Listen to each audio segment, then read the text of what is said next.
बिस्मिल्लाहिर्रहमानिर्रहीम। मेरे अज़ीज़ हमवतनों और कश्मीर के मुसलमानों, अस्सलाम वालेकुम।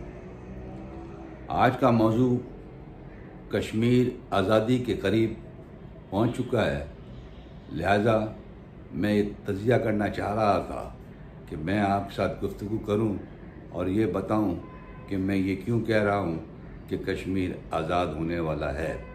इसकी बुनियादी वजह यह है कि इंडिया, जिसका प्राइम मिनिस्टर हिटलर मोदी सरकार अब भिखारी बन के परेशान है कि उसने इतने बड़े बड़े बोल बोले और मुसलमानों के ऊपर जुल्म ढाए और कत्ल व गारतगरी कराई।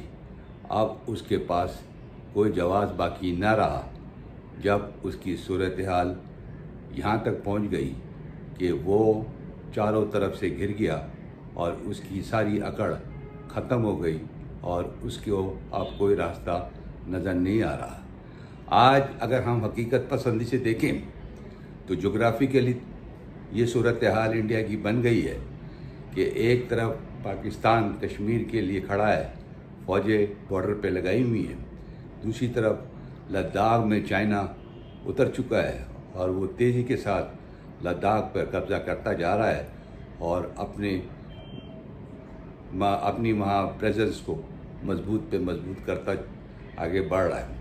हैरत अंगेज़ बात आप ये देखिए, और ये मैं एक बार बार ये कहता हूँ कि ऐसे हालात और वाक़यात तारीख़ में कभी बहुत कम देखने को मिलते हैं कि चाइना की फ़ौज इंडिया की फ़ौज को पत्थर मार के धकेल रही है और कोई अगर नज़दीक आ जाता है तो उनको डंडों से मारते हैं और इस तरह से लद्दाख का कब्ज़ा जारी और सारी है।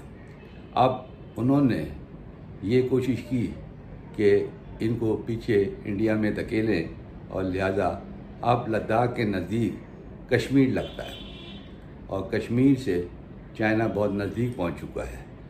अब दूसरी तरफ सूरत हाल देखें, नेपाल ने भी इंडिया के ख़िलाफ़ जंग का ऐलान कर दिया, बांग्लादेश भी मुखालफत में आ गया, श्रीलंका भी मुखालफत में आ गया, ईरान जो उसका दोस्त था और इंडिया ने पूरी कोशिश की कि उससे ताल्लुकात कायम रखे और कारोबारी मामलात में अपना असर रसूख बढ़ाए, लेकिन चाइना वहाँ भी पहुँच गया और 400 अरब डॉलर का इन्वेस्टमेंट का मुआहदे कर लिए और बग़ैर किसी देर के वहाँ पर कार्रवाई शुरू हो गई और जो मुआहदे हुए थे उन पर अमल दरामद होना शुरू हो गया। लिहाजा इस तरह से चाइना ने ईरान को भी अपनी तरफ ले लिया। रशिया ने भारत को अंगूठा दिखा दिया और कहा कि भाई हम तुमको कोई इमदाद देने के लिए तैयार नहीं है, क्योंकि उनके काफ़ी इख्तलाफात चल रहे थे। टर्की, आप अंदाज़ा लगाइए, वो खुल्लम खुल्ला उसने ऐलान कर दिया कश्मीरिस्तान का कि हम कश्मीरियों के हक़ में हैं, उनको सपोर्ट करेंगे और ज़रूरत पड़ी तो हम हमला भी इंडिया पे कर देंगे। एक आज जो बहुत बड़ी बात मेरे सामने आई वो है साउथ कोरिया। साउथ कोरिया ने भी ऐलान कर दिया कि हम इंडिया के ऊपर हमला कर देंगे। अब रह गया अमेरिका। अमेरिका ने हाथ उठा लिए हैं और अब वो 100 अरब डॉलर गूगल के ज़रिए इंडिया को इमदाद देना चाहता है कि वो चाइना को अदा करके उसके इकनॉमी में से, यानी उनकी माशी ज़िंदगी में जो 60% हिस्सा चाइना का इस वक्त मौजूद है, उसको निकाल दे। लेकिन चाइना के मुआहदे इतने सख्त हैं और इतने बंदिश है उसमें कि इंडिया सब कुछ करने के बावजूद चाइना से मुआहदा मंसूख करने की पोजीशन में नहीं है। अब आ जाते हैं कश्मीर की तरफ। कश्मीर के साथ बहुत सारे जुल्म और सितम हुए, किसी ने उसकी परवाह नहीं की और अब सिखों ने भी 3 दिन पहले ऐलान कर दिया आज़ादी का और कहा कि हम इंडिया के साथ नहीं रहना चाहते। लिहाजा अब वहाँ तलवारें निकल चुकी हैं, लड़ाई झगड़े चल रहे हैं और मुस्लिम और लोग सिखों के साथ हैं और उनके दरमियान बड़ा यूनिटी है और हिंदू लोग उनको कत्लो गारतगरी और मुकाबला चल रहा है। मेरे भाइयों, कहने का मकसद सिर्फ इतना सा है कि रोज़ बरोज़ सूरत हाल बदलती जा रही है। 2 दिन पहले कश्मीर में यौम शहादत मनाई गई। प्राइम मिनिस्टर इमरान खान ने उनके साथ यकजहती का इज़हार किया और अपने पूरे ताउन का यकीन दिलाया। इसीलिए आज पाकिस्तानी फ़ौज चौकस खड़ी है, क्योंकि इंडियन फोर्स ने यह काम किया है कि बॉर्डर पर जो पुलिस आर्मी लगाई है उसके पीछे कश्मीरी आबादियाँ हैं। अगर कोई जारियत होती है और पाकिस्तान रिट्रीट करता है तो पाकिस्तान ये भी कोशिश कर रहा है कि किसी तरह से भी कश्मीरियों की जान ख़तरे में ना है।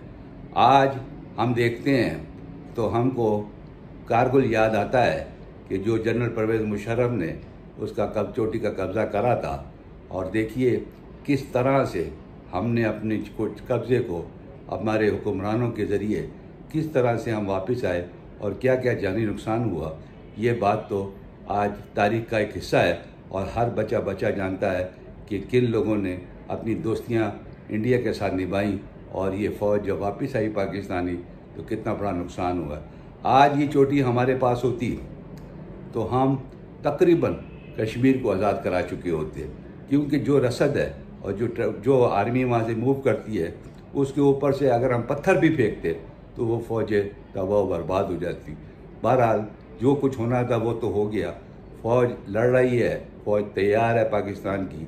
चाइना की फ़ौज पहुंचती जा रही है, कश्मीर के क्लोज़ हो गई है।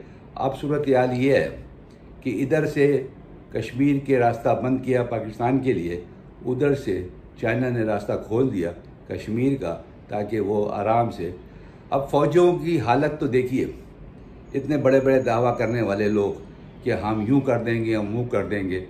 ये कश्मीरी मुसलमान इतने हिम्मत वाले लोग हैं, इनका तो ये कुछ कर नहीं सके। इन्होंने अपनी जानें नेता लोगों को मारा, जुल्म किया, बर्बरियत की। हिंदुओं की तो खसलत है कि वो नेते लोगों पे हमला करते हैं। आज चाइना ने ये साबित कर दिया कि कश्मीरियों होशियार हो जाओ, तैयारी पकड़ लो। मैं लद्दाख के ज़रिए कश्मीर में वो दाखिल होने की प्लानिंग कर चुका है, और इधर से पाकिस्तान अगर इंडिया हमला करता है तो फुल जवाब देगा, और ऊपर से ईरान भी मदद के लिए आएगा, टर्की भी मदद के लिए आएगा। और जो जंग का सिनेरियो बन रहा है उसमें एक बात तो मुझे नज़र आ रही है कि खून खराबा बहुत होगा। इसमें तो मैं शक नहीं कर रहा, क्योंकि तीसरी जंग अजीम की तरफ हम बढ़ते जा रहे हैं। लिहाजा इसी ज़माने में इंडिया के टुकड़े टुकड़े हो जाएंगे और कश्मीर इंशाअल्लाह मेरे अल्लाह के हुक्म से इसी साल 2020 में आज़ाद हो जाएगा। और हम तो ये सोच रहे थे कि यौम शहादत के दिन यौम आज़ादी का दिन बनाया जाए, लेकिन बहरहाल दूर नहीं, इसी साल हम कश्मीर को आज़ाद होते हुए देखेंगे। और अल्लाह का शुक्र होगा, कश्मीरियों की अल्लाह ने आवाज़ सुन ली है और उसकी मदद में कितने मुमालिकान खड़े हुए हैं। आप ये हैरत करेंगे, जब अल्लाह बनाने पे आता है तो कोई चीज़ भी उसके सामने नामुमकिन नहीं है। और देख लीजिए इंडिया का क्या असर हो रहा है, किस तरह से वो तड़प के मोदी मुँह छुपाता फिर रहा है, उसको कोई रास्ता नहीं मिल रहा। उनका मीडिया कहाँ गया जो कल कश्मीरियों के ऊपर अगस्त 2019 में जब कर्फ्यू लगाया, जब 370 आर्टिकल कॉन्स्टिट्यूशन ऑफ इंडिया से निकाला और प्रेसिडेंशियल ऑर्डर के ज़रिए कि उनकी जो हैसियत थी वादी की उसको ख़त्म किया, 35A लेके आए डुबे। ये सब के सब अगर आप सुन चुके होंगे, लेकिन अगर बुनियादी तौर पे देखें तो ये मोदी जो है वो एक सैडिस्ट किस्म का आदमी है, एक नफ़रत पसंद आदमी है। मुसलमानों के ख़िलाफ़ उसने कत्ल गारत कराई, गुजरात में उसने कराया। बाबरी मस्जिद का मामला देख लीजिए, मुसलमानों के दिल्ली के अंदर कत्ल गारत गरी देख लीजिए। ये सब की सब अगर हरकतें देखें तो ये एक अजीब शख्सियत है जिसके अंदर सिर्फ हिटलर जैसी ताउन आ रहा है, और दुनिया ने भी इसको कंडेम किया।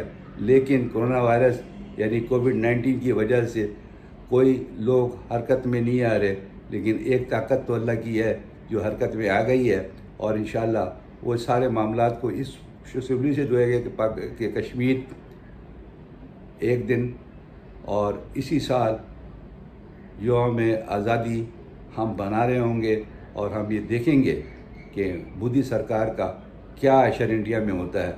उसको शायद ये मौका ही नहीं मिले कि वो कहाँ पड़ा हुआ है, उसकी सिलसिला ख़त्म हो चुका है, उसके लोग उससे दूर हो जाएंगे और वो अकेला तना मैदान में रह जाएगा। शुक्रिया।